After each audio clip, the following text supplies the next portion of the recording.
All right, so there's some progress for about 20 minutes. I'm trying this machete here, which honestly, I mean, it chops fairly well. This is the Condor machete. I do have some issues though. Already getting a hot spot on my pinky, which maybe you can't see, but looking at the base of the handle here, I mean, this is a pretty squared off spot. So I am not a fan of that, number one. And after the initial 3 or 4 swings, you know, I can tell you that the handle looks nice and it feels nice for, you know, just handling it, but it is slick. It is definitely slick. And I've gone back and forth over the years in liking lanyards for big choppers and then not liking lanyards. I mean, you can argue either way for safety, I guess. This one might need a lanyard. I mean, it really feels like it might slip out of my hand. But being heavier, like I said, it is biting very nicely into the wood. And let me give you kind of a demo here. I was going to set the camera up back, you know, and film some of this, you know, wood processing and stuff, because people like watching knives in action, of course. However, I'm wearing sweatpants with no undies because it's my only day off, and that's what I want to do. I want to be comfortable. So that might not be a great idea because we don't need any kind of slippage there, you know what I'm saying? Or jiggling. So let me come around here, find a spot.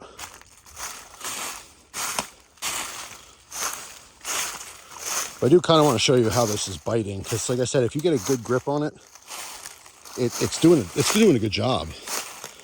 But it's just not like, I don't know, super secure. All right, here's a little spot. I can just show you this. Just using the belly of the blade. And this is a long blade too. All right. Chunk it out.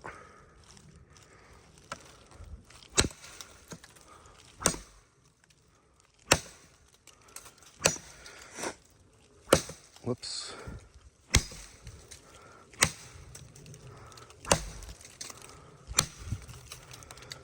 Not super ideal holding the phone here. And one more. 2 more. There we go. So like I said, I mean, it's biting pretty decent. My issue is the grip. Like I said, this grip is just hot spot central right here, being squared off.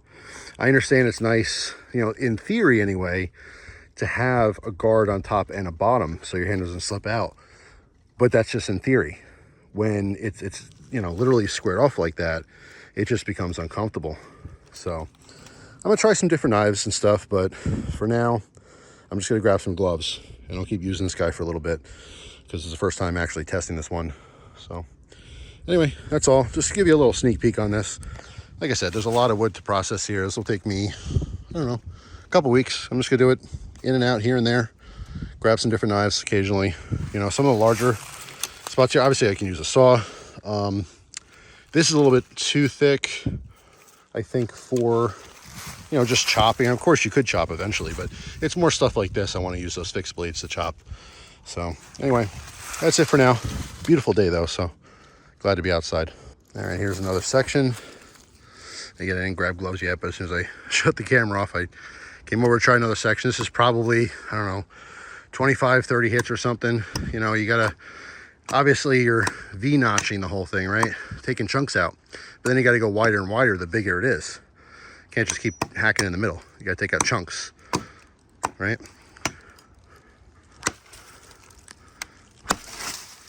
There we go. So again, this is, I mean, pretty decent little chunk here. See next to my hand. So you could do it. It's just obviously very physical. That's all. Time consuming. You know, if you have a chainsaw, zip, zip, zap, it's done. But that's not very fun, right? Like I said, it's a good opportunity from this point down. All the top stuff here is all good for, you know, chopping. But once you get thicker than that, then obviously, you know, I can test out some of my saws. But I mean, like a hand saw, you're pretty much limited to about this size anyway. It just takes less effort, you know, to saw back and forth than to physically swing, especially a heavier knife like this. This thing is Pretty darn heavy. I don't know how the specs off the top of my head, but it's not ideal, I don't think, you know, for this type of work. The problem is I have other, you know, fixed blades that are lighter, but then you're talking about bushwhacking type stuff, and it's less fatiguing, technically, I suppose, because it's lighter, but then it's offset with, you're hitting it 100 times because it's not biting as deep, you know? So the give and take of fixed blades, right? It's all for fun, by the way. Obviously, this is not the proper tool for the job. This is just the fun tool for the job. This is the, you know, at home, I want to be a survivalist, you know, amateur bushcrafter type fun. So anyway, that's all. I'm really going for now. I do have to get some gloves. Like I said, that pinky is going to blister pretty soon if I don't grab a pair of gloves. And I'm going to probably try just one other fixed blade today. And that's it. I'm just going to do this for maybe 40 minutes total. And then I'll come back. That's all. All right, one more thing before I go, because this is most fun. When you take a smaller diameter, like I was just swinging at this, and when there's no stability, even though this is small, it bends. So a big heavy blade, you hit it, it bends. If you put it against something solid, it doesn't bend. And you get nice clean cuts, which not only feel awesome, but it's obviously more effective. So anyway, that's all. Thanks for watching. I'm definitely going now. Hopefully you have a fantastic day. See you tomorrow.